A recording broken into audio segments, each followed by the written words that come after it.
Indian આર્મીએ એક નવો video જાહેર કર્યો છે। ડ્રોન હુમલો નિષ્ફળ બનાવ્યાનો આ વિડીયો છે। ગઈકાલે પાકિસ્તાનના 50 ડ્રોન ભારતે તોડી પાડ્યા હતા, ત્યારે ઇન્ડિયન આર્મીએ એક નવો વિડીયો જાહેર કર્યો છે।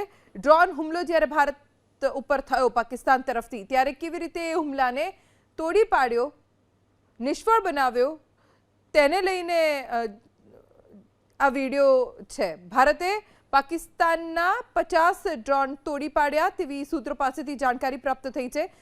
ભારતે L-70 શિલ્કા સિસ્ટમનો પણ ઉપયોગ કર્યો।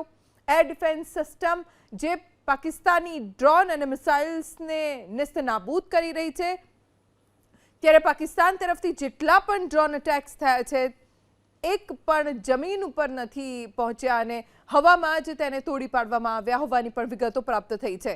પાકિસ્તાન તરફથી થયેલા હુમલામાં ભારતમાં ક્યાંય કોઈ જાનહાનિના સમાચાર પણ ગત રાતથી મળ્યા નથી। ભારતે પાકિસ્તાનના 50 જેટલા ડ્રોન તોડી પાડ્યાના પણ સૂત્રો પાસેથી જાણકારી પ્રાપ્ત થઈ છે। ઇન્ડિયન આર્મીએ વિડીયો પણ જાહેર કર્યો છે। ઇન્ડિયન આર્મીએ ડ્રોનને કેવી રીતે તોડી પાડ્યું તેનો વિડીયો છે, જેમાં સ્પષ્ટ જોઈ શકાય છે કે એક ડ્રોન આવી રહ્યું છે અને એર ડિફેન્સ સિસ્ટમથી આ ડ્રોનને તોડી પાડવામાં આવ્યું અને એ સાથે જ મોટો બ્લાસ્ટ થયો।